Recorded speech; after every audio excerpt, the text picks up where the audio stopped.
Hello dear students, welcome to Anup sir maths. आज हम start करने वाले हैं chapter number 2, class 9th maths, है ना। चैप्टर नंबर 2 का नाम क्या है? Introduction to linear polynomials.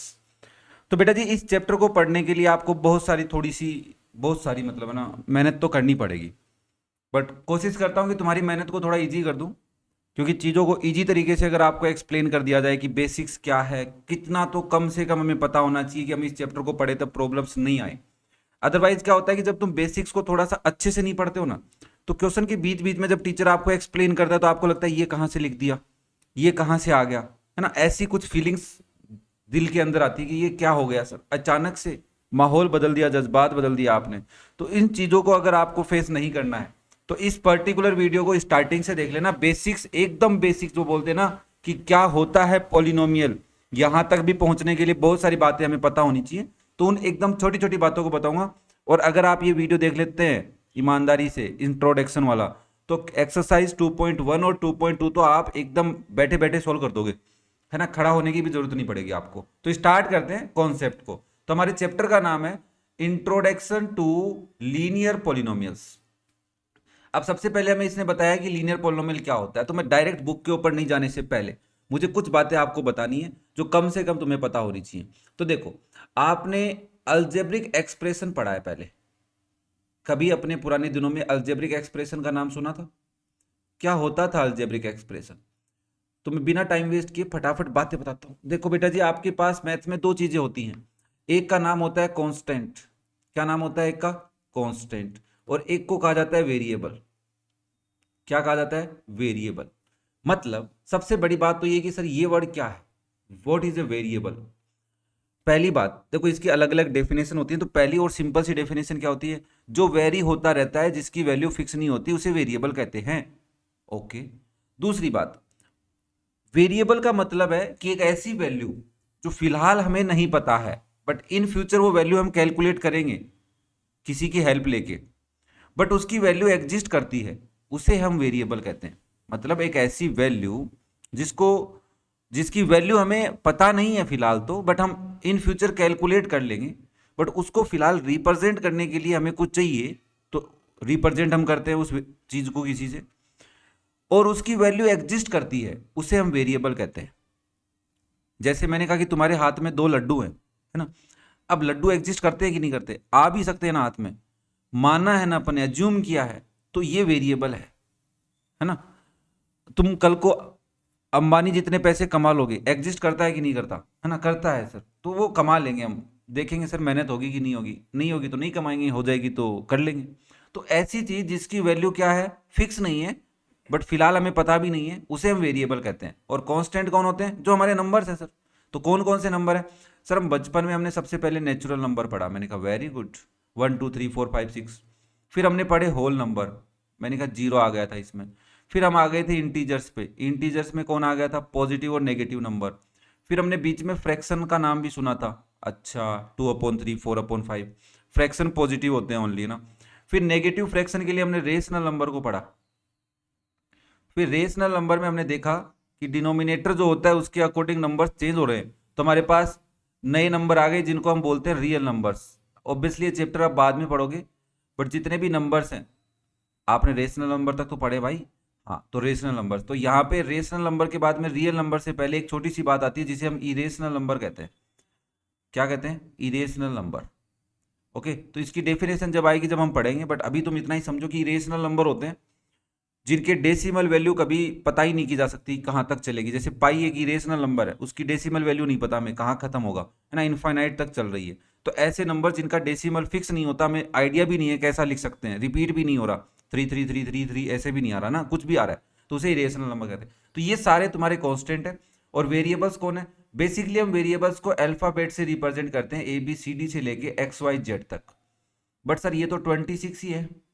अगर हमें एक सिचुएशन में ज्यादा लेने होंगे तो मैंने कहा देख भाई, ए के नीचे 1 लगा देंगे तो A1 बन जाएगा, A2 बन जाएगा, A3 बन जाएगा। तो यहाँ ये खत्म होंगे? कभी नहीं होंगे। तो ऐसे ऐसे बहुत सारे बना सकते हैं। तो हम किसी भी अल्फाबेट के नीचे 1 2 3 4 नंबरिंग करके हम उससे ज्यादा वेरिएबल भी बना सकते हैं। तो ये हो गए हमारे वेरिएबल्स। क्या बात क्लियर है? अरे यहाँ तक बात क्लियर है कि what is a constant and what is a variable? Okay. तो अब जो बात मैं करने वाला हूं है ना, ये क्या है कि देखो कुछ चीजें ऑब्जर्व करने से समझ में आती है। तो ऑब्जर्व करने से क्या समझ में आया कि आपने एक तो ले लिया नंबर, है ना। नेक्स्ट स्लाइड पे चलते हैं। मान लो आपने एक तो ले लिया नंबर 2 और एक ले लिया variable x. This is your variable. एक से ज्यादा ले सकता हूं, मैंने कहा हाँ। अब दूसरी बात काम की है सुनना कि ये जो वेरिएबल मैंने लिखे ए बी सी डी से एक्स वाई जेड, इनमें ज्यादातर क्या होता है कि एक्स वाई जेड को यूज में लिया गया है। तो ऐसा नहीं है कि ओनली एक्स वाई जेड ही वेरिएबल होते हैं, सारे वेरिएबल होते हैं बेटा, है ना। तो मान लो मैंने एक वेरिएबल लिखा एक्स, तो इसकी पावर कितनी है पहले बताओ मुझे, थोड़ा ध्यान से सोच के बताना कि इसके ऊपर पावर कितनी है। Sir zero. मैंने कहा नहीं, दिखती नहीं है, इसका मतलब वन होती है वो। अगर एक्स की पावर जीरो होगी तो हमने एक रूल पढ़ा है कि अगर एक नंबर होता है जिसको बेस कहा जाता है और उसकी पावर जीरो, ये नंबर सिर्फ जीरो नहीं होना चाहिए। क्या नहीं होना चाहिए? जीरो। मतलब जीरो की पावर जीरो तो नहीं, हम कैलकुलेट नहीं कर पा रहे अभी। इसका सॉल्यूशन अनडिफाइंड बताया गया है ना, कि जीरो के अलावा अगर बेस में कोई भी नंबर है, जैसे 2 की पावर जीरो, -5 की पावर जीरो, और या फिर तुम बोल दो 2/5 की पावर जीरो, अगर ये नंबर लिखे हो तो इन सब की वैल्यू वन होती है। तो यहाँ पे जीरो तो नहीं है, तो पावर कितनी है? वन। तो ओनली कभी तुम्हें एक्स दिखे तो क्या समझोगे, इसके ऊपर पावर क्या है? वन। वाई दिखेगा तो भी क्या बोलोगे? Power one. जेड दिखेगा तो भी, और टी दिखेगा तो भी क्या बोलोगे? पावर कितनी है? वन। तो ये पावर वाली बात याद रखना, काम आएगी आगे। नाउ अब क्या यहाँ पे पावर्स और भी ली जा सकती है? मैंने कहा हाँ, एक्स की पावर 5 भी हो सकती है, एक्स की पावर 7 भी हो सकती है। मैं एक ही वेरिएबल पे समझा रहा हूँ, तो आप बाकी पे थोड़ा सा ध्यान दें। ऐसे एक बच्चे ने कहा कि सर अगर मैं एक्स की पावर -2/3 ले लूँ तो? मैंने कहा हाँ ले सकता है, क्या दिक्कत है। एक्स की पावर 4/5 ले ले तो? मैंने कहा हाँ ले सकते हो, कोई दिक्कत नहीं। तो ये भी पावर्स एग्जिस्ट करती हैं, है ना। एल्जेब्रिक एक्सप्रेशन में तो एग्जिस्ट करती हैं, बाद में पढ़ेंगे कि कहाँ एग्जिस्ट नहीं करती हैं। तो पावर्स कुछ भी हो सकती है, कोई भी पावर हो सकती है, अंडर रूट में, मतलब माइनस में, प्लस में, कैसी भी पावर। ओके, तो ये वेरिएबल्स की पावर से रिलेटेड मैंने तुम्हें एक बात समझाई, इसको समझने की कोशिश करना। एक वेरिएबल होता है, उसकी एक पावर होती है। पावर जीरो मतलब वन वैल्यू। अगर पावर ओनली वेरिएबल लिखा हुआ है तो इसके ऊपर पावर कितनी मान के चलेंगे अपन? वन मान के चलेंगे। ओके बेटा। ना मैंने कहा कि एक वेरिएबल लिया मैंने, बेसिकली इसकी पावर वन ले रहा हूं एक बार में, और एक ले लिया मैंने कोई कांस्टेंट, कोई भी नंबर ले सकते हो आप, है ना, फ्रैक्शन में कैसा भी नंबर। हम नॉर्मली एक बार समझ के चलते हैं, फिर आगे चल के उनको थोड़ा एडवांस कर लेंगे। मैंने कहा कि अगर इन दोनों के बीच में या तो मैं मल्टीप्लाई करवाऊंगा या फिर डिवाइड करवाऊंगा। है सर, प्लस माइनस क्यों नहीं करवाया? मैंने कहा रुक तो शुरू, अरे रुको तो सही थोड़ा सा, एक बार देखो। अगर मैं इनके बीच में मल्टीप्लाई कराता हूं तो ये 2 × x होता है। मैथ में क्या लिखते हैं कि अगर किसी नंबर को किसी वेरिएबल से मल्टीप्लाई किया जा रहा है तो उनको साथ में लिख दो, ऑटोमेटिकली ये समझ में आता है कि दोनों मल्टीप्लाई हो रहा है। क्या बात क्लियर है? ठीक है। नाउ अगर मैं 3 को मल्टीप्लाई कराऊं x² से तो क्या बनेगा? बताओ क्या लिखूं इसको? क्या बेटा जी मैं इसको 3x² लिख सकता हूँ? हाँ, आपने कहा ठीक है सर, 3 एक नंबर है, x² के साथ मल्टीप्लाई हो रहा है तो 3x² बन गया। मैंने कहा वेरी गुड। 4/5 को अगर मैं मल्टीप्लाई कराऊं y की पावर 3 से तो क्या लिख सकता हूं? तो आपने कहा सर देखो 4/y और इसके पास में y³। एक तो ये तरीका है। दूसरा ये y³ है, न्यूमरेटर के पास है, तो कई बार इसको ऐसा भी लिख सकते हैं 4y⁵³ y⁵ डिवाइड बाय 5, ऐसे भी लिख सकते हैं। मतलब जब आप किसी कांस्टेंट को किसी वेरिएबल के साथ मल्टीप्लाई या डिवाइड, अरे सर डिवाइड तो बताया नहीं आपने, मैंने कहा ओह सॉरी, 5 को डिवाइड करवा दिया y से, तो इसको हम क्या लिखेंगे? 5/y। बट ये स्टैंडर्ड फॉर्म नहीं मानी जाती है अलजेब्रिक एक्सप्रेशन में। स्टैंडर्ड फॉर्म क्या होती है? नीचे कोई भी वेरिएबल नहीं होना चाहिए, उसको ऊपर लेके आओ। तो नीचे से ऊपर जाता है तो क्या होता है? जब भी कोई नंबर, कुछ भी चीज डिनोमिनेटर से न्यूमरेटर में जाती है तो उसमें क्या चेंज हो जाता है बताओ? हैं? डिनोमिनेटर से न्यूमरेटर में चला गया। अच्छा, क्या करें सर? मैंने कहा कुछ नहीं करना, नीचे वाले की जो पावर है उसका साइन चेंज कर दो। तो यहाँ पे y की पावर क्या है? अरे अभी बताया था, क्या है? y की पावर 1 है, तो ऊपर जाएगी तो क्या बन जाएगी? 5 × y की पावर -1। ठीक है। अब मान लो y को आप 5 से डिवाइड कर रहे हो तो क्या लिखोगे फिर? y/5। नंबर नीचे रह सकता है क्या बेटा जी? इसको मैं 1/5 × y भी लिख सकता हूँ क्या? हाँ लिख सकते हो, डॉट भी लगा सकते हो, कोई दिक्कत नहीं। पॉइंट है ना, पॉइंट। तो ये डिवाइड हो गया। तो देखो आपने एक चीज ऑब्जर्व की कि जब हम किसी कांस्टेंट को किसी वेरिएबल से मल्टीप्लाई या डिवाइड करते हैं तो हमारे पास एक नई चीज निकल के आती है, उनका प्रोडक्ट या उनका क्वोशिएंट। हेलो, डिवाइड वाले को क्वोशिएंट कहा जाता है। तो ये जो क्वोशिएंट्स निकल के आए हैं इनको कहा जाता है मैथ में टर्म्स। क्या कहा जाता है? टर्म। टर्म्स नहीं कहेंगे, टर्म ही कहेंगे अपन इसको। क्या कहेंगे एक बार के लिए? टर्म। तो what is the term? If we multiply और divide variable and constant then we get a term. मतलब मिक्सी में डाल दिया ना, हाँ 2 और x को मिक्सी में डाला, बट मिक्सी क्या काम कर रही है? सिर्फ मल्टीप्लाई और डिवाइड का काम कर रही है ना, प्लस माइनस का काम नहीं कर रहा। ठीक है ना। तो अब मुझे एक बात बताओ, क्या मैं इसे एक टर्म बोल सकता हूं 4x²? हाँ sir, this is a term. 4x³ क्या ये टर्म है? हाँ सर। -5/2 y³ क्या एक टर्म है? अरे क्यूब भी लगा रहे हो क्या सर? -4/7 x² क्या टर्म है? हाँ जी। अब वेरिएबल एक भी ले सकते हैं और एक से ज्यादा भी ले सकते हैं, और उनकी पावर्स भी ले सकते हैं। जैसे मैं यहाँ पे एक एग्जांपल लिखता हूँ, 4x² y³। यहाँ पे क्या हुआ, 4 के साथ x² और y³ को मल्टीप्लाई किया। तो हमने कहा कि एक से ज्यादा वेरिएबल्स को लेने से और एक नंबर को लेने से, मल्टीप्लाई करने से या डिवाइड करने से जो बन के आएगा उसे क्या कहेंगे? ये भी एक टर्म ही है भाई। ऐसा नहीं है कि तीन हो गई सर, यहाँ पे एक वेरिएबल बताया था, नया वेरिएबल आया तो टर्म नहीं हो गई सर, नहीं, ये एक ही टर्म है। -4/3 x³ y²z⁵, ये भी क्या है? आपकी एक सिंगल टर्म है। मतलब एक टर्म में कितने भी वेरिएबल हो सकते हैं? मैंने कहा यस। उन वेरिएबल्स की कोई भी पावर हो सकती है? मैंने कहा यस। नंबर एक ही होगा। नंबर क्या होगा? एक ही होगा। क्लियर है ये बात सबको? नंबर एक ही होगा, ये बात समझनी है। क्लियर है सबको? ये हो गई आपकी टर्म। अब इन्होंने क्या कहा, देखो साहब, आपने दो टर्म ले ली, जैसे एक टर्म ले ली 2x² और एक ले ली 3x। ध्यान से सुनना, यहां पे एक बात बताता हूं, ये जो टर्म्स होती है ना, ये एक टर्म है, ये दूसरी टर्म है, ये दोनों डिफरेंट टर्म्स कहलाएंगी। क्या कहलाएंगी? डिफरेंट। डिफरेंट को मैथ में हम बोलते हैं अलग अलग ना, इनको कहा जाता है अनलाइक टर्म्स। और एक होती है आपकी लाइक टर्म्स। हेलो, क्या बोल रहा हूं मैं? Like terms. सुना है तुम लोगों ने नाम? देखो पढ़ा तो होगा। लाइक टर्म्स क्या होती है? सर देखो, आपने जो भी टर्म लिखनी है उसमें एक ही वेरिएबल होना चाहिए, ओके। उनकी पावर सेम होनी चाहिए, ओके। एक ही वेरिएबल हो जरूरी है? मैंने कहा नहीं, दो ले लो, वाई भी ले लिया, तो यहाँ पे भी वाई लेना पड़ेगा और यहाँ पे भी क्या लेना पड़ेगा? वाई। मतलब जो भी तुम वेरिएबल ले रहे हो टर्म्स में, उन वेरिएबल्स की पावर सेम होनी चाहिए। अच्छा, कांस्टेंट डिफरेंट हो सकता है, 3, 4, 5। तो ये तीनों क्या है? तुम्हारी लाइक टर्म्स हैं। क्यों है भाई लाइक टर्म्स? क्योंकि सर देखो, इनमें दो दो वेरिएबल है, एक्स एंड वाई, और उनकी जो पावर है, जैसे एक्स की पावर 2 है, दूसरे वाली टर्म में भी एक्स की पावर 2 है, और तीसरी वाली टर्म में भी एक्स की पावर क्या है? 2 ही है। वाई लिया था, एक में वाई की पावर 1 है, दूसरे में भी वाई की पावर 1 है, तीसरे में भी क्या है? वाई की पावर 1 है। चलो फिर एक और एग्जाम्पल, फिर अनलाइक पे आएंगे, ये जरूरी है अपने लिए, पहले लाइक समझा देता हूँ। -4/5 x² y z², -2/3 x² z²y। क्या ये दोनों लाइक टर्म्स हैं? कांस्टेंट डिफरेंट चलोगा, कोई दिक्कत नहीं है। वेरिएबल है एक्स वाई जेड, इसमें भी वेरिएबल एक्स जेड वाई। क्या मल्टीप्लाई में आगे पीछे लिखने से कोई दिक्कत होती है? नहीं, कोई दिक्कत नहीं होती है। 2 × 3 भी 6 होता है और 3 × 2 भी 6 होता है। तो मल्टीप्लाई में पोजीशन चेंज करने से आंसर चेंज नहीं होता है, इसे हम कम्यूटेटिव प्रॉपर्टी कहते हैं, एसोसिएटिव भी कह सकते हैं। अगर तीन टर्म्स होती है, तीन टर्म होंगी तो एसोसिएटिव भी हो सकता है। मैंने कहा ठीक है।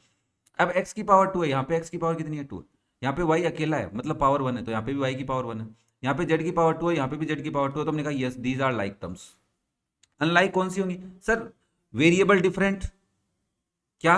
Variable different. अच्छा, वेरिएबल डिफरेंट मतलब एक में एक्स है, दूसरे में वाई है, तो भी अनलाइक टर्म्स, पहली बात। दूसरी बात बताइए सर, वेरिएबल के साथ साथ power of variables, power of variables different.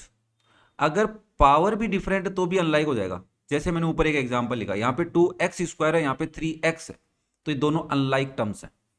क्या है दोनों? Unlike terms. देखो मेरे को पता है कि ये बातें बहुत माइनर बातें हैं, 9th क्लास के बच्चा सोच रहा होगा ये क्या बता रहे हो सर। मैंने कहा भाई इनसे ही बेस स्ट्रोंग होगा, है ना, तभी हम इस चैप्टर में आगे चलेंगे तो आपको बेसिक छोटी छोटी बातें ऐसे लगेंगी, हाँ ये तो आती है सर, ये तो बहुत ईजी है। बट कई बार इन इन बातों में भी बच्चे फंस जाते हैं, ये क्या लिख दिया सर, ये ऐसे कैसे हो गया सर, है ना। तो ये प्लीज़ थोड़ा सा पेशेंस बना के रखें और मेरे को सपोर्ट करते रहे, ताकि मुझे भी लगे कि हाँ यार बच्चों को एकदम स्क्रैच से पढ़ाने में मजा आता है ना। नहीं तो अदरवाइज ओनली क्वेश्चन के आंसर बताने होते तो वो तो मुझे तो आते ही हैं, जल्दी जल्दी बता के मैं भी निकल लेता, है ना। बट नहीं, हमें कॉन्सेप्ट स्ट्रॉन्ग करना है कि आगे इन फ्यूचर कभी भी प्रॉब्लम नहीं आए। हम 10th में जाएं तो भी यही कॉन्सेप्ट चलेगा, 11th में जाएंगे तब भी यही कॉन्सेप्ट चलेगा, 12th में जाएंगे तब भी यही कॉन्सेप्ट चलेगा, ये तो चेंज नहीं होने वाला है। हाँ, इसके आगे की चीज़ें ऐड हो जाएंगी, वो अलग चीज़ है, तो उनको भी हम कॉन्सेप्ट के तरह कॉन्सेप्ट के थ्रू समझ लेंगे तो वो भी बातें क्लियर हो जाएंगी। ओके ना। अब जो हमारी मेन बात है, जो मेन पॉइंट है, उसको समझते हैं। क्या? कि सर हमें अनलाइक टर्म समझ में आ गई क्या होती है, लाइक टर्म्स समझ में आ गई, दो बातें क्लियर है। अब हम बात करते हैं मेन इंपॉर्टेंट बात की। क्या है मेन इंपॉर्टेंट बात? अब ये कह रहा है कि अगर आपने क्या किया, दो टर्म्स ले ली या दो से ज्यादा ले ली। मैंने कहा ठीक है भाई, जैसे बताओ, समझाओ तो सही। तो आपने कहा देखो सर, अगर मैंने एक तो ली 2x² और एक ली 3x, क्या है, दोनों अनलाइक टर्म्स है। देखो भाई क्या होता है कि लाइक टर्म्स होती हैं, जैसे 2x² के साथ में 3x² ले लेता तो मैं इनको प्लस माइनस कर सकता था, क्योंकि वेरिएबल्स और पावर सेम होती है तो लाइक टर्म्स में कोफिशिएंट्स जो नंबर्स हैं वो नंबर आपस में प्लस माइनस हो जाते हैं। तो इसलिए हम ये बातें अलग रखते हैं कि ये नहीं, ये तो बच गया, टोटल क्या बनेगा, 5x² बनेगा। आई थिंक प्लस माइनस तुम्हें आते हैं, है ना।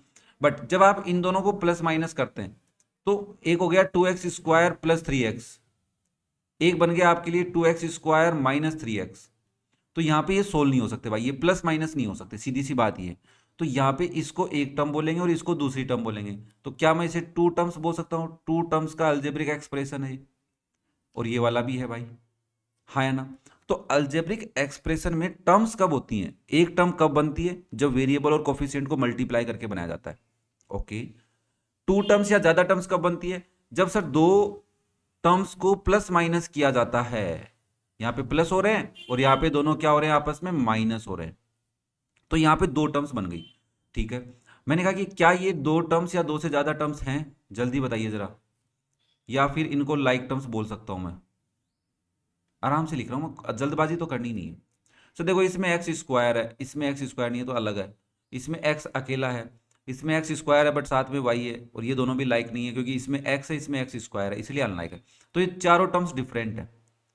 तो इस पर्टिकुलर अलजेब्रिक एक्सप्रेशन में इसे हम क्या कहेंगे, अलजेब्रिक एक्सप्रेशन।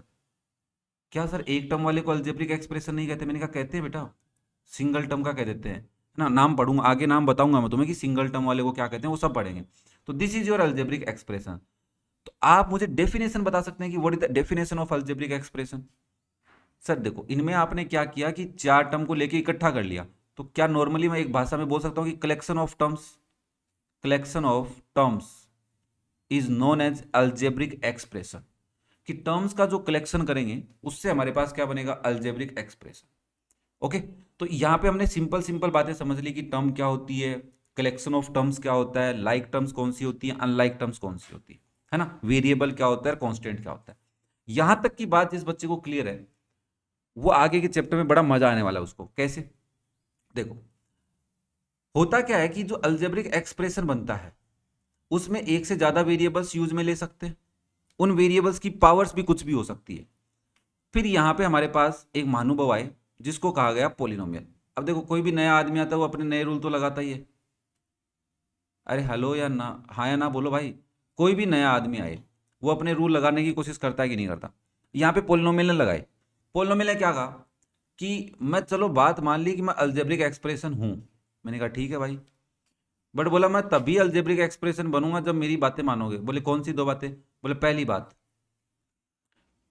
कि पावर ऑफ वेरिएबल्स क्या होनी चाहिए मेरे अंदर, पावर ऑफ वेरिएबल्स जो अपने सिलेबस में उसकी बात कर रहा हूं, इज होल नंबर।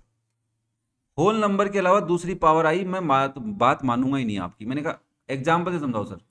मैंने कहा अब भी समझाता हूं। जैसे किसी ने लिखा 2x² और 2x² प्लस 3x⁻⁻1, तो ये बोला कि नहीं नहीं नहीं नहीं, मैं पोलिनोमियल नहीं हूं, मैं अलजेब्रिक एक्सप्रेशन हूं। क्यों, क्योंकि यहां पे x की पावर क्या आ गई, -1 आ गई। किसी बच्चे ने लिखा 2/x प्लस 3/y², क्या ये पोलिनोमियल है सर, देखने में तो पावर होल नंबर ही लग रही है। मैंने कहा नहीं, स्टैंडर्ड फॉर्म लिखो। इसकी स्टैंडर्ड फॉर्म क्या मानी जाती है कि वेरिएबल नीचे नहीं होना चाहिए, तो क्या लिखोगे, इसको ऊपर लेके जाओगे तो आप इसको क्या लिखोगे, 2 × x⁻⁻1 प्लस, सिमिलरली y की पावर 2 को ऊपर लेके जाओगे तो क्या बनेगा, 3 × y⁻²। साइन चेंज हो जाते हैं। क्या अब तुम्हें लग रहा है कि ये पोलिनोमियल है, नहीं सर, क्यों नहीं है भाई, क्योंकि पावर ऑफ वेरिएबल क्या आ गई, नेगेटिव नंबर आ गई। फ्रैक्शन आ जाती तो भी नहीं मानते हम, है ना। तो उसने कहा कि होल नंबर ही होनी चाहिए। ओके। अब दूसरी बात क्या कि सर पोलिनोमियल जो होता है वो वेरिएबल्स पे डिपेंड करता है कि सिंगल वेरिएबल का है, डबल वेरिएबल का है। जैसे मैंने कहा 2xy प्लस 3x, ये टू वेरिएबल का पोलिनोमियल है क्योंकि इस पर्टिकुलर अलजेब्रिक एक्सप्रेशन में दो वेरिएबल है, 2x² y² z plus 3xy। बताइए इसमें कितने वेरिएबल्स यूज में लिए गए, काउंट नहीं करने, सेम होने चाहिए। जैसे x एक बार है यहाँ पे भी है तो ठीक है, ऐसा नहीं कि दो हो गए सर, ये पावर 2 है, यहाँ पे 1 है, तो 3 वेरिएबल हो गए। अरे भाई ऐसा नहीं होता, एक ही है ना, x तो x ही रहेगा ना, पावर्स डिफरेंट हो सकती हैं। यहाँ पे y है और z है, और कोई दिख रहा है तुम्हें तीसरा? नहीं, तो 3 वेरिएबल्स का अलजेब्रिक एक्सप्रेशन बोल सकते हैं। बट हमारे सिलेबस में क्या है, ओनली 1 वेरिएबल, तो हम लिखेंगे 1 वेरिएबल होना ही चाहिए। कितने वेरिएबल होने चाहिए? 1 वेरिएबल का ही हूँगा मैं, ज़्यादा का नहीं हूँगा। ठीक है, ज़्यादा हो सकते हैं बट हमारे सिलेबस में 1 वेरिएबल ही है। क्लियर है बात सबको? तो ये पोलिनोमियल की बेसिक डेफिनेशन है कि algebraic expressions are polynomial but some special conditions are there. Power of variables in algebraic expression must be in whole number and the expression है ओनली 1 वेरिएबल। जैसे कुछ एग्जाम्पल लिख रहा हूं मैं तुम्हारे लिए। 2x प्लस 3, क्या ये पोलिनोमियल है? हाँ। 2x स्क्वायर प्लस 4x, क्या ये पोलिनोमियल है? हाँ, 1 वेरिएबल का पोलिनोमियल है। 3x cube plus 4x square plus 3, क्या ये पोलिनोमियल है? हाँ सर, एक ही वेरिएबल x ही चल रहा है। अब आपने एक चीज नोटिस की, यहाँ पे मैंने वेरिएबल नहीं लिखा, यहाँ पे मैंने वेरिएबल नहीं लिखा। क्यों नहीं लिखा? अरे सर देखो, आपने कहा था कि टर्म कैसे बनती है, मैंने कहा कैसे बनती है, बोला एक तो लेते हैं कांस्टेंट और उसके साथ मल्टीप्लाई या डिवाइड करते हैं वेरिएबल को। तो यहाँ पे x की पावर 0 को मल्टीप्लाई करके देखो आप, तो ये बनेगा 3 इंटू 1। मैंने कहा ओके, इट इज 3। अच्छा, मतलब सिंगल नंबर लिखा हुआ वो भी टर्म होती है? अरे वाह, ये बात तो अब पकड़ में आई आपको, आई कि नहीं आई? देखो, बताने को मैं ये बात पहले ही बता सकता था बट क्योंकि हर चीज को जहां पे जरूरत होती है वहीं समझाई जाए, तो यहाँ पे आपने क्या कहा कि सर ये क्या है? फिर मैंने कहा इसे ओनली कांस्टेंट कहा जाता है और इसे कांस्टेंट टर्म कहा जाता है। क्या? This is your constant term, और इसे हम कांस्टेंट वेरिएबल भी बोल देंगे, सॉरी कांस्टेंट टर्म बोल देंगे, कांस्टेंट पोलिनोमियल भी बोल देंगे थोड़ी देर बाद में। इसको क्या कहते हैं? इसे constant term. When a term is a constant term, उसके अंदर वेरिएबल नहीं दिखेगा, ओनली नंबर दिखेगा, उसे हम कांस्टेंट टर्म बोल देंगे सर। वेरिएबल नहीं दिखने का मतलब उसमें जो भी वेरिएबल है उसकी पावर क्या मानी जाएगी? 0 मानी जाएगी सर, तभी उसे ओनली कांस्टेंट टर्म कहा जाएगा। क्या ये बात क्लियर है? तो कांस्टेंट टर्म समझ में आ गई होगी आपको, है ना? ये एक टर्म होती है, ध्यान रखना है, कभी ऐसे नहीं कि ये टर्म नहीं है, इसको भूल जाओ सर इसमें वेरिएबल नहीं है, टर्म ही नहीं है, ऐसा नहीं हो सकता। ओके, क्लियर है बात सबको? तो देखो बेटा, एक एक बात और दोबारा सुनो, थोड़ा सा ना मजा आ रहा है। क्या मजा आ रहा है? कि अगर ओनली मैंने 3 लिखा है, इसका क्या मतलब है? तो देखो, ये 3 क्या है? पहली बात तो टर्म है, मैथ में क्या है? टर्म है। अलजेब्रिक एक्सप्रेशन में इसको क्या माना गया है? टर्म माना गया है। क्यों माना गया है? क्योंकि सर देखो, आपने कहा था कि कांस्टेंट के साथ मल्टीप्लाई होता है वेरिएबल। अब ऑब्वियसली इसके साथ तो 1 मान सकता हूं मैं, मैंने कहा हाँ मान सकते हो। अब 1 मैं किसको लिख सकता हूं? किसी भी वेरिएबल की पावर 0 को 1 लिखा जा सकता है। लिखा जा सकता है? हाँ जी सर, लिखा जा सकता है। तो जब आपने इसको लिख दिया कि 1 y की पावर 0, तो क्या मैं यहाँ पे 3 इंटू 1 की जगह 3 y की पावर 0 भी तो लिख सकता हूँ? दोनों के बीच में मल्टीप्लाई हो रहा था, मेरे समझ गया है? तो आपने कहा हाँ सर। तो कोई भी अगर सिंगल नंबर दिखे तो आप उसको टर्म मानेंगे और उसके साथ वेरिएबल किसको लेंगे? जिसकी रिक्वायरमेंट होगी। रिक्वायरमेंट क्यों? क्योंकि देखो, अगर आपका अल्जेब्रिक पोलिनोमियल है 3x square plus 4x plus 5, तो इस 5 के पास में किसको वेरिएबल लोगे? पहली बात तो ये बताओ। देखो, पोलिनोमियल क्या कह रहा है कि मेरे अंदर एक ही वेरिएबल होना चाहिए, तो मैंने कहा x चल रहा है, तो यहाँ पे हम किसको लेंगे? फिर x की पावर 0 को ही लेंगे। क्या बात समझ में आ रही है? जैसे दोबारा एक और एग्जांपल, 4x, x तो ले लिया सर आपने, y ले लो। मैंने कहा ठीक है, मैं t ले लेता हूँ। 4t square minus 5t minus 4। अब एक बात बताओ, इस 4 के पास वेरिएबल नहीं है तो किसको लोगे वेरिएबल? बताइए सर। टी को लेंगे अब, क्योंकि टी के अंदर चल रहा है और उसकी पावर क्या लेंगे? 0 लेंगे। क्लियर है ये बात सबको? तो ये हो गई आपकी टर्म, कांस्टेंट टर्म क्या होती है। ओके, अब बात करते हैं अपन नेक्स्ट टॉपिक की। और अब देखो, छोटे छोटे वर्ड्स हैं आपके सामने आएंगे और उनको समझने की पूरी पूरी कोशिश करना है ना, वो वर्ड्स ही आपको काम करेंगे। अब थोड़ा सी बात कर लेता हूं मैं टाइप्स ऑफ पोलिनोमियल्स की। देखो, टाइप्स ऑफ पोलिनोमियल में क्या होता है, दो तरीके से टाइप्स ऑफ पोलिनोमियल पढ़ाए जाते हैं। टाइप्स ऑफ पोलिनोमियल, सर दो तरीके? ये कौन से दो तरीके आ गए?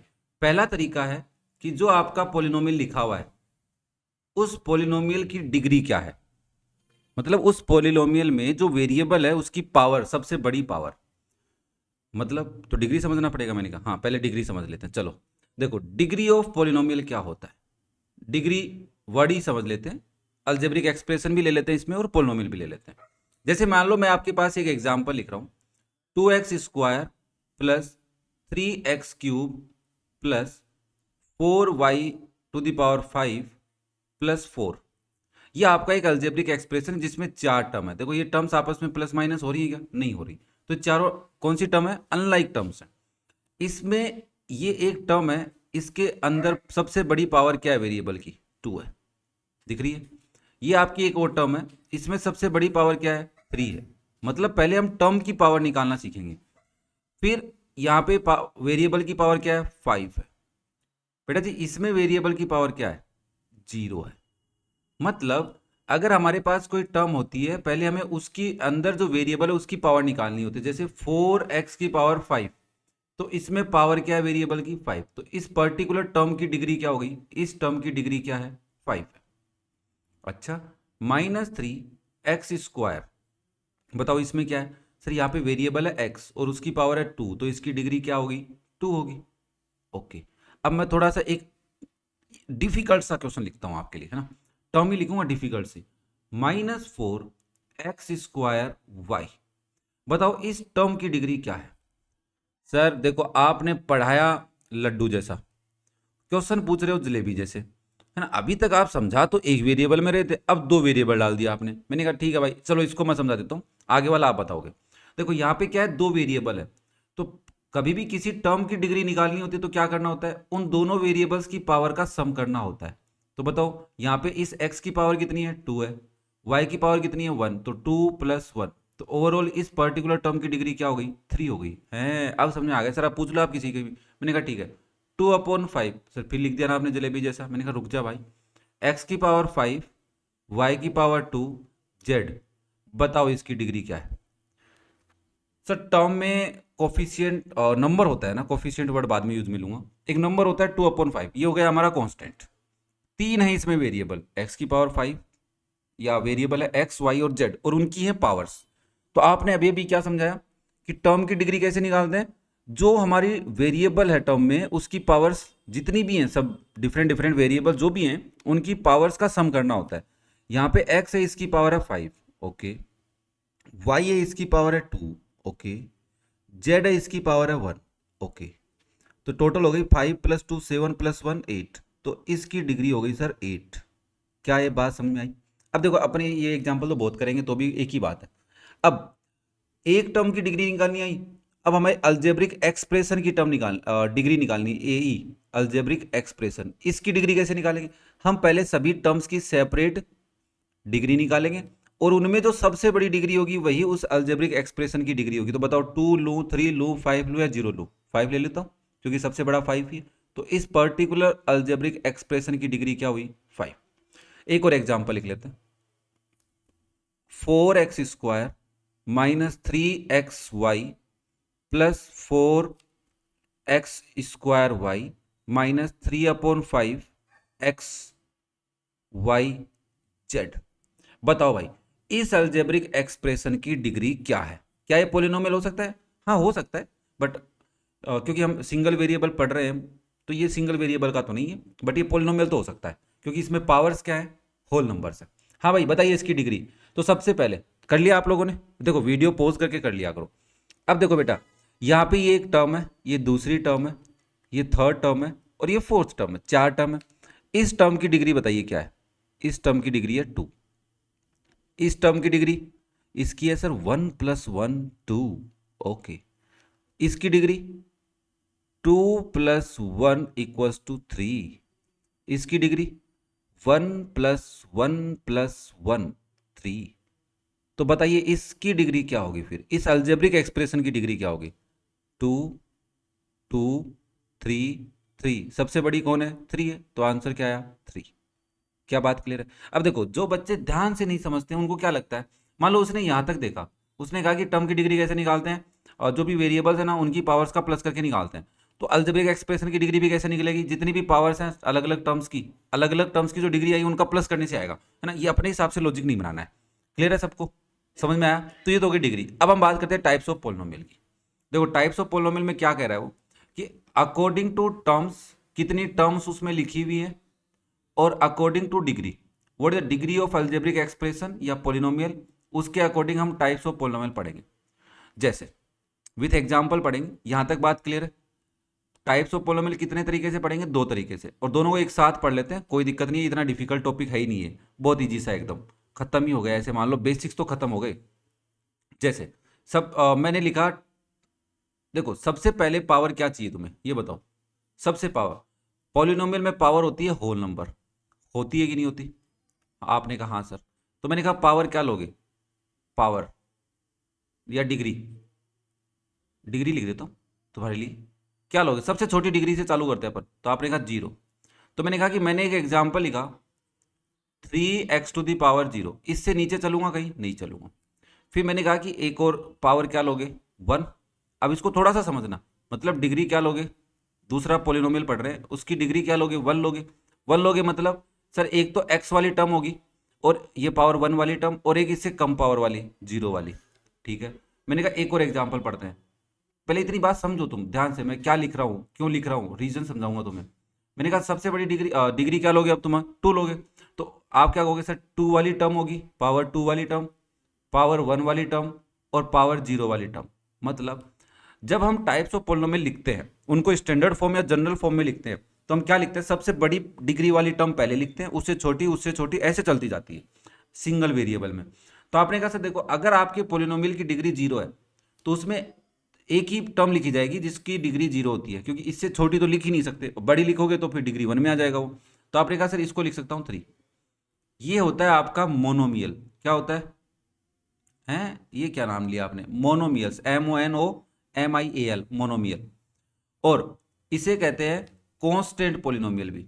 डिग्री 0 वाले पोलिनोमियल को क्या कहा जाता है, कांस्टेंट पोलिनोमियल कहा जाता है। और ये एक ही टर्म है, क्यों कहा जाता है, क्योंकि इसमें 1 टर्म ही है, इसलिए कहा गया है इसको, इसके अंदर 1 टर्म है, इसलिए इसे क्या कहा गया है, मोनोमियल कहा गया है। स्पेलिंग समझ में आ रही है? दोबारा लिख देता हूं, MONOMIAL, मोनोमियल। अब देखो, अगर डिग्री 1 है किसी पोलिनोमियल की, तो उसमें 2 टर्म होगी, x⁻1 वाली टर्म होगी और x⁻0 वाली टर्म होगी। क्या यहाँ पे मैं कोई नंबर ले सकता हूँ? मैंने ले लिया 2 और यहाँ पे ले लिया 3, और इनके बीच में लगा दिया प्लस, माइनस भी लगा सकते हो, तुम्हारी मर्जी है। तो मैंने कहा कि देखो सर इसको स्टैंडर्ड तरीके से लिखो, तो क्या मैं इसको 2x+3 लिख सकता हूँ? तो ये कितनी टर्म्स है, एक और एक 2 टर्म हो गई, तो इसे कहा जाता है बाइनोमियल्स। क्या कहा जाता है, बाइनोमियल। क्यों कहा जाता है, क्योंकि इसके अंदर 2 टर्म है और इसकी पावर 1 है, मतलब इस पर्टिकुलर अलजेब्रिक एक्सप्रेशन की डिग्री क्या है बेटा जी, 1 है, इसलिए इसे कहा जाता है लीनियर पोलिनोमियल। अरे सर चैप्टर का नाम भी यही है, लीनियर पोलिनोमियल। मैंने कहा हाँ पढ़ रहे अपन, धीरे धीरे पहुंच रहे हैं, चैप्टर के पास पहुंच रहे हैं, टेंशन मतलब एक्सरसाइज के पास भी जाएंगे। तो लीनियर पोलिनोमियल कौन सा हुआ सर, एक ऐसा पोलिनोमियल जिसकी डिग्री 1 होती है। डिग्री 1 होने का मतलब उसके अंदर 1 पावर वाला एक वेरिएबल होगा, और एक उससे छोटा हो सकता है, दैट इज पावर 0 वाला। अगर ओनली 1 वाला है तो भी चलेगा, है ना। मैं ये बात भी बताऊंगा, टेंशन, वीडियो लंबा हो जाए कोई दिक्कत नहीं, बट बातें पूरी पढ़ के जाएंगे कि जब हम एक्सरसाइज स्टार्ट करें तो मजा आए, है ना। ऐसे नहीं, टेंशन नहीं होगी ये क्या कर रहे हैं सर, कैसे कर रहे हैं, है ना। चलो फिर ना, पावर 2 डिग्री 2, तो 2 वाली टर्म होगी, 1 वाली टर्म भी होगी और 0 वाली टर्म भी होगी। इनके पास में कोई नंबर लिख देता, मैंने 3 लिख दिया, और यहाँ पे 4 लिख देता हूँ, और यहाँ पे 5 लिख देता हूँ। इसके बीच में प्लस लगा लेता हूँ, इसके बीच में माइनस लगा लेता हूँ, तुम्हारी मर्जी है, तुम दोनों के बीच में प्लस लगाओ, दोनों के बीच में माइनस लगाओ, तीनों के आगे माइनस लगाओ, कोई दिक्कत नहीं है। कितनी टर्म्स हैं, 3 टर्म्स है। थोड़ा सा इसको स्टैंडर्ड तरीके से ऐसा लिखा जा सकता है क्या, 3x² + 4x - 5, ऐसा लिखा जा सकता है क्या, इसको बताओ। हाँ सर, x⁻1 को x लिखते हैं और x⁻0 को 1 लिखते हैं, तो 5 × 1 5 ही होगा, कोई दिक्कत नहीं है। मैंने कहा इसमें कितनी टर्म्स हैं सर, इसके अंदर 3 टर्म दिख रही हैं। कितनी टर्म दिख रही हैं, 3 टर्म्स। तो इसे कहा जाता है ट्राइनोमियल्स। क्या कहा जाता है, ट्राइनोमियल। अच्छा, मतलब मोनोमियल, बाइनोमियल और ट्राइनोमियल। मतलब मोनो का मतलब 1, बाई का मतलब 2 और ट्राई का मतलब 3, बात खत्म। अच्छा, ऐसे नाम दिए गए इनके हैं। तो मोनोमियल समझ में आया, बाइनोमियल समझ में आया, ट्राइनोमियल समझ में आया। अच्छा क्या बात है। और इसकी डिग्री क्या है बेटा जी, 2 है, मतलब 2 वाली टर्म तो इसमें प्रेजेंट रहनी चाहिए। अब ये दोनों में से या तो दोनों हो या दोनों नहीं हो तो भी काम चल सकता है, मैं विथ एग्जांपल लास्ट में बताऊंगा, टेंशन मत लो। तो इसे क्या कहा गया है, इसे क्वाड्रेटिक पोलिनोमियल कहा गया है। ये बहुत ही इंपॉर्टेंट वर्ड है, इस वर्ड को ध्यान से समझ लेना। क्या कहा गया है इसको, क्वाड्रेटिक पोलिनोमियल। क्यों कहा गया है इस पोलिनोमियल को क्वाड्रेटिक पोलिनोमियल, क्योंकि इसकी डिग्री 2 है, मतलब पावर 2 वाली टर्म प्रेजेंट है इसमें। इसमें हो सकती है पावर 2 वाली टर्म, नहीं, पावर 2 वाली टर्म मिलते ही हम इसे डिग्री क्या बोल देंगे, 2 बोल देंगे सर, तो इसलिए इसकी डिग्री 1 होनी चाहिए, इसीलिए इसका नाम रखा गया है लीनियर पॉलिनोमियल। सिमिलरली नेक्स्ट जो हमारे सिलेबस में उसमें क्या कहा कि अगर आपके पास वेरिएबल की पावर या फिर उसकी डिग्री, पॉलिनोमियल की डिग्री 3 होगी, कितनी होगी 3, तो मैंने कहा देखो भाई x की पावर 3 वाली टर्म होगी। हाँ, यहाँ पे वेरिएबल आप कुछ भी ले सकते हैं, y ले सकते हैं, z ले सकते हैं, t ले सकते हैं, बट मैं x पे चल रहा हूँ। एक x की पावर 2 वाली टर्म होनी चाहिए फिर इसमें, और x की पावर 1 वाली टर्म भी होनी चाहिए, और x की पावर 0 वाली टर्म भी होनी चाहिए, और तो नहीं होंगी, है ना। यहाँ पे नंबर लिख दिया 4 5 6 7, कोई भी नंबर हो सकता है, प्लस माइनस कैसा भी। मैं यहाँ पे एक बार नॉर्मली प्लस ही लगा रहा हूँ, चलो लगा देता हूँ तुम्हारे लिए माइनस। एक बात बताओ, इसको स्टैंडर्ड फॉर्म में लिखो पहले, क्या लिखोगे, 4x की पावर 3 5x स्क्वायर प्लस इसको क्या लिखूँ 6x लिख दूँ, माइनस 7 ही लिख दूँ ओनली। अब एक बात बताओ, इसमें कितनी टर्म्स हैं, 4 टर्म्स, तो इसको 4 टर्म्स का पॉलिनोमियल कहा जाता है, ठीक है ना। हाँ, वैसे इसे क्वाड्रिनोमियल कहा गया है, क्या कहा जाता है बेटा जी, क्वाड्रिनोमियल, बट अपने सिलेबस में मेरे को कहीं दिखा नहीं वो, और हाँ मतलब क्वाड्रिनोमियल की डिग्री के अकॉर्डिंग नाम दिया गया है ना। अब बात करता हूँ डिग्री के अकॉर्डिंग इसका नाम, ये तो टर्म्स के अकॉर्डिंग इसका नाम क्या हो गया, लिख देता हूँ भाई, क्वाड्रिनोमियल। क्वाड्रिलेटरल होता है ना 4 साइड का, वैसे इसका नाम लिखा गया क्वाड्रिनोमियल। अगर इसकी डिग्री क्या है 3, मतलब 3 पावर वाली टर्म तो प्रेजेंट रहनी ही चाहिए, बाकी ये तीनों में से तीनों हो, कोई 2 हो, कोई दिक्कत नहीं है, और इसका नाम रख दिया गया क्यूबिक पॉलिनोमियल। क्या नाम रख दिया गया, क्यूबिक पॉलिनोमियल। ये आपको बाद में देखना जाता है, 10th क्लास में कोई 1-2 क्वेश्चन इसके मिल जाते हैं कई बार गलती से, अपने सिलेबस में लिखा हुआ तो मिल सकता है क्वेश्चन, ऐसा नहीं कि नहीं मिल सकता। तो आपको बेसिकली कांस्टेंट पॉलिनोमियल समझ में आया, मतलब उसकी डिग्री क्या होती है 0, उसे मोनोमियल भी कहा जा सकता है। लीनियर पॉलिनोमियल क्या होता है, उसके अंदर 1 पावर वाली टर्म तो प्रेजेंट रहनी ही चाहिए, उसको बेसिकली ऐसे भी लिखा जाता है 1 पावर वाली टर्म को, मतलब ओवरऑल उसकी डिग्री क्या होनी चाहिए 1 होनी चाहिए।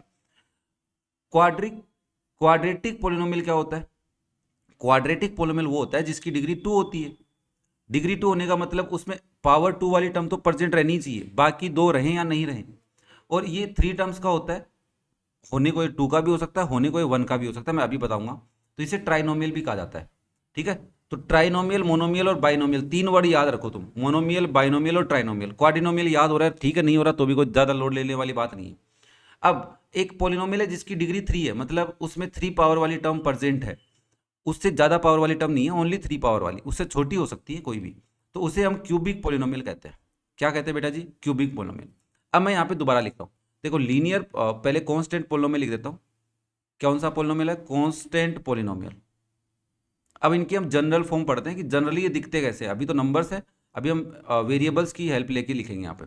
देखो इसे सिंपली क्या लिखा जाता है, ए किसी भी एक वेरिएबल से लिखा जाता है कि ए चेंज हो रहा है भी।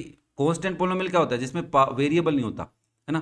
तो देखो अल्फाबेट में क्या होता है बेटा, ए बी सी से लेकर एक्स वाई जेड तक होते हैं। हाँ भाई, यहाँ तक ये ऑब्जर्व किया गया है कि इसमें टोटल 26 है, तो पहले 13 और लास्ट 13 2 पार्ट्स में इसको डिवाइड किया गया। लास्ट 13 को क्या हुआ है कि मैक्सिमम सिचुएशन में वेरिएबल कंसीडर किया गया है, और स्टार्टिंग के 13 को कभी भी कोई फॉर्मूला बनाना हो या जनरल फॉर्म बनानी हो, वहां पे इनको किसी नंबर को रिप्रेजेंट करने के लिए यूज में लिया जाता है। तो यहाँ पे वेरिएबल नहीं है, ये एक नंबर है, ठीक है। और ये हमेशा मोनोमियल ही मिलेगा आपको, क्या मिलेगा, मोनोमियल ही मिलेगा, इसके अलावा ये हो ही नहीं सकता, क्योंकि 2 टर्म इसमें हो ही नहीं सकती। अगर आपने 2 + 3 लिखा, आप कहोगे सर 2 टर्म तो है, मैंने कहा भाई ये 2 + 3 16 हो गया 5 बन गया, अब ये ओवरऑल तो 1 टर्म का ही रहा ना। हाँ जी सर। फिर आपके पास आता है लीनियर पॉलिनोमियल। क्या होता है बेटा जी लीनियर पॉलिनोमियल, जिसकी डिग्री 1 होती है। तो इसको स्टैंडर्ड फॉर्म में कैसे लिखा जाता है, पहली बात सबसे बड़ी पावर क्या मिलेगी इसमें, x की पावर 1 तो x मिलेगा, और x की पावर 0 मिलेगी। लिख देता हूँ लो, इनके साथ एक एक नंबर लगा दो, a और b। दो a और b क्या है, नंबर है हमारे, कोई भी नंबर हो सकता है, यहाँ पे वेरिएबल नहीं है, नंबर है, रिप्रेजेंट वेरिएबल से कर रहे हैं, और बीच में प्लस लगा दो। प्लस क्यों लगाया सर, क्योंकि अगर b माइनस का होगा तो ऑटोमेटिक माइनस का हो जाएगा, है ना, तो इसलिए इसको जनरल फॉर्म में प्लस से रिप्रेजेंट किया जाता है। क्या मैं इसको ऐसे लिख दूं भाई, ax + b, ये आपकी जनरल फॉर्म बन गई लीनियर पॉलिनोमियल की। अब यहां से एक बच्चे ने कहा कि अगर ओनली ax दिखेगा मुझे, क्या मैं इसे लीनियर पॉलिनोमियल बोल सकता हूं, या फिर ओनली b दिखेगा तो। मैंने कहा अगर ओनली b दिखा तब तो बन गया ये कांस्टेंट पॉलिनोमियल, और अगर आपको ए एक्स ओनली दिख रहा है तब भी ये लीनियर पॉलिनोमियल ही रहेगा। क्यों सर? क्योंकि बेटा जी इसके अंदर पावर वाली टर्म तो है ही, हाँ, और पावर 1 वाली टर्म है, इसलिए इसको लीनियर कहा गया। मतलब जो आपका लीनियर पॉलिनोमियल होता है इसमें बेसिकली तो 2 टर्म होनी चाहिए, बट कभी अगर सिंगल टर्म भी दिख जाए तो भी काम चल सकता है। मतलब सर ये मोनोमियल हो सकता है, मैंने कहा हाँ मोनोमियल हो सकता है, सिंगल टर्म का हो सकता है। और ये क्या होता है बेसिकली तो वैसे बाइनोमियल ही होता है। क्या बात क्लियर है? मोनोमियल हो सकता है क्या लीनियर? हाँ जी सर, अगर आपने कहीं पे ओनली 2x लिखा है तो ये लीनियर पॉलिनोमियल कंसीडर किया जाएगा। क्यों? क्योंकि सर यहाँ पे b की वैल्यू 0 मान ली गई है, और 0 इंटू एक्स की पावर 0 को क्या लिखते हैं अपन? 0 लिखते हैं। अरे वाह सर, ये बात बड़ी खतरनाक बताई आपने। मैंने कहा हाँ, अभी तो और भी खतरनाक खतरनाक बातें बताऊंगा, टेंशन मत लो। अब बात करता हूं मैं क्वाड्रेटिक पॉलिनोमियल की। क्या होता है क्वाड्रेटिक पॉलिनोमियल? जिसकी डिग्री 2 होती है, और डिग्री 2 होने का मतलब 2 पावर वाली टर्म तो प्रेजेंट है ही उसमें। और क्या क्या हो सकता है? एक्स की पावर 1 वाली टर्म भी हो सकती है और एक्स की पावर 0 वाली टर्म भी हो सकती है।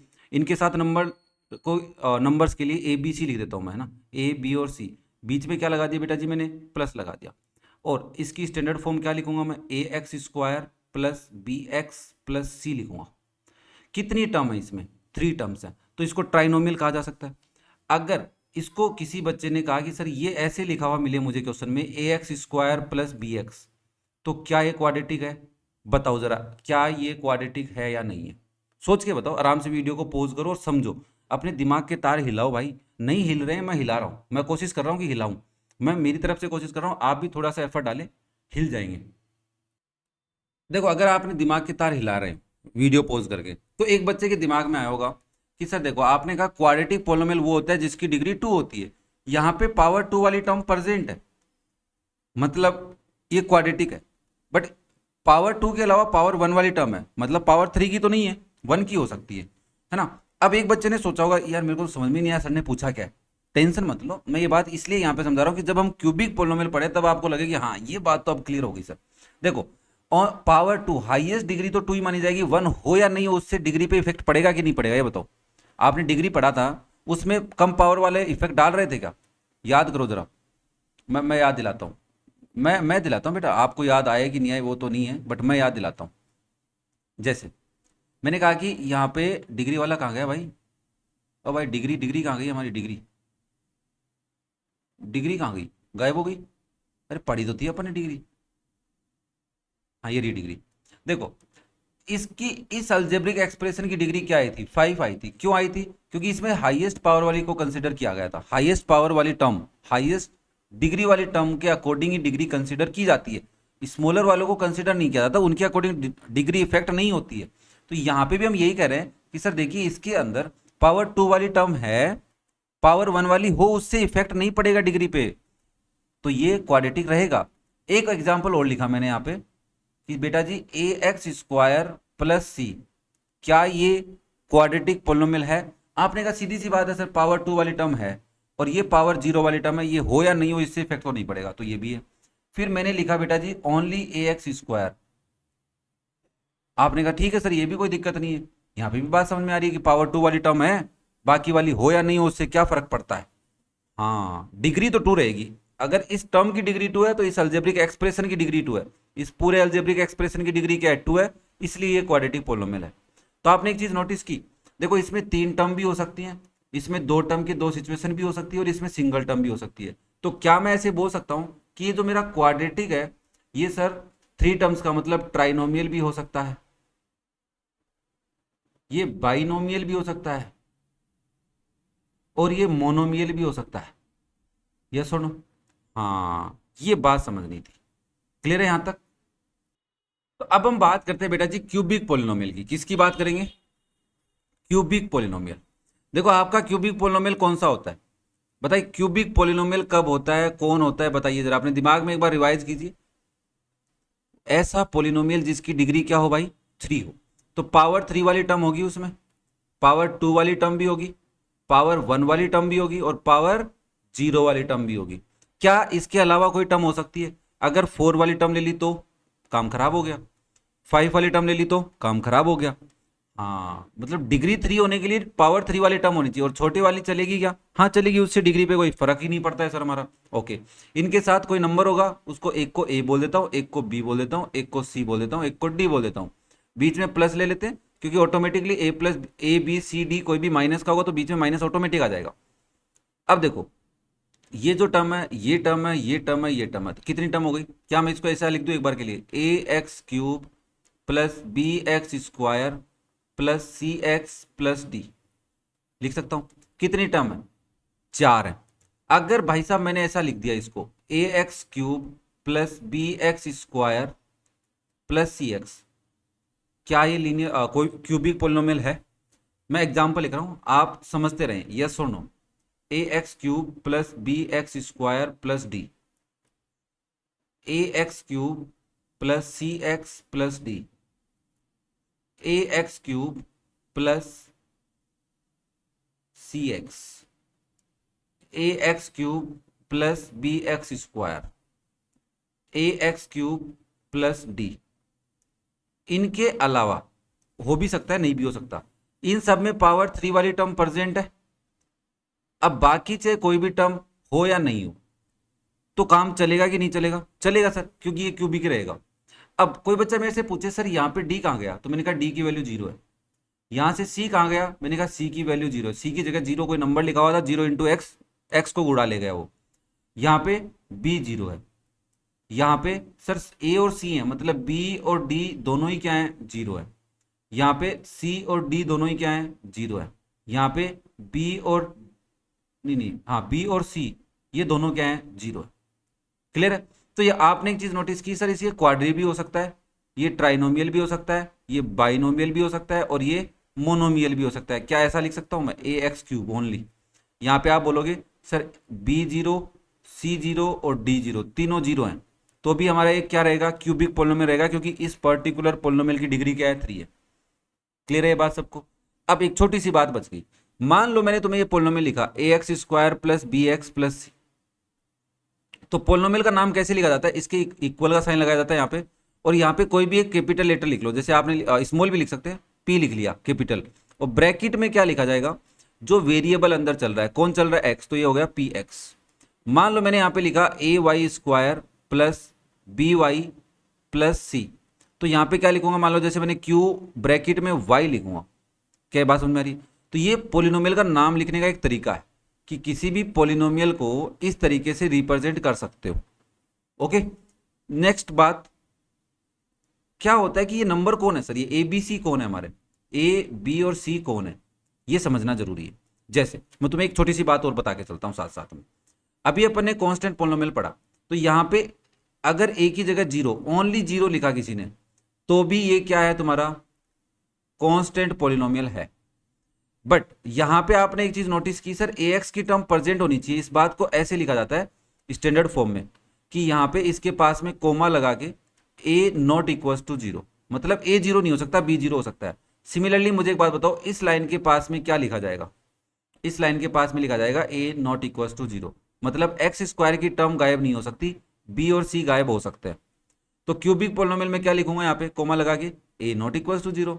सर ए 0 नहीं हो सकता, देखो जरा ए 0 नहीं है यहाँ पे, बाकी सारे 0 हो सकते हैं, देख लो यहाँ पे। क्या ये बात समझ में आ रही है? देखो छोटी छोटी बातें हैं, इनको रिवाइज करनी पड़ेगी, बार बार देखनी पड़ेगी। अगर तुम्हें याद हो गई एक बार में कोई दिक्कत नहीं है। तो इसका मतलब ये एबीसी हैं कौन सर, एबीसी क्या है, तुम्हारे नंबर्स हैं। क्या है, नंबर्स। नंबर्स के अलावा क्या इनको मैं कांस्टेंट बोल सकता हूं, हाँ कांस्टेंट बोल सकते हैं। बट अगर आपका पोलिनोमियल लिखा हुआ है A X square plus B X plus C, तो ये एक टर्म है, क्या है आपकी टर्म, टर्म में वेरिएबल है एक्स स्क्वायर, उसके साथ में ए मल्टीप्लाई हो रहा है, इसलिए इसे कहा जाता है यहाँ पे कोफिशिएंट। क्या कहा जाता है, कोफिशिएंट। किसका कोफिशिएंट है, तो इस पर्टिकुलर सिचुएशन में कोफिशिएंट ऑफ एक्स स्क्वायर है। तो एक बात बताओ, यहाँ पे b जो है वो किसके साथ मल्टीप्लाई हो रहा है, x के साथ, तो b को क्या कहा जाएगा, कोफिशिएंट ऑफ x।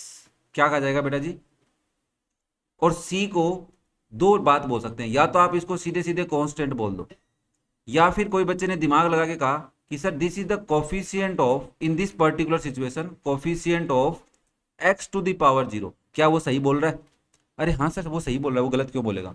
ओके, तो यहाँ पे थोड़ी सी बात मैं कोफिशिएंट की कर रहा हूं। मैंने आपके पास एक पोलिनोमियल लिखा p x equals to 4x square plus 3x minus 2, या एक बार प्लस का एग्जाम्पल ले लेता हूं। तो आपने मैंने आपसे पूछा what is the coefficient of x square, तो आपको क्या बताना है कि एक्स स्क्वायर के साथ में कौन मल्टीप्लाई में है, 4 है sir. Okay, next what is the coefficient of x, तो एक्स के साथ में कौन मल्टीप्लाई में है, 3 है। What is the coefficient of x to the power 0, या फिर कांस्टेंट टर्म भी इसको बोल सकते हैं, ब्रैकेट में लिख देता हूं मैं कांस्टेंट, बताओ कौन है, 2 है। दिक्कत क्या है यहाँ पे बच्चे क्या करते हैं, 3 क्यों लिखा मैंने, क्योंकि 3 के आगे प्लस का साइन था, +3 को 3 बोल सकते हैं, 4 के आगे कोई साइन नहीं है मतलब वो प्लस का है। बट अगर मान लो मैं तुम्हें एक पोलिनोमियल लिख के दूं क्यू वाई, जिसको मैंने लिख दिया 2x², नहीं एक्स तो नहीं ले सकते सर, इसके अंदर वाई लेना पड़ेगा। ओके बेटा जी, 2y² माइनस 4/5y माइनस 2।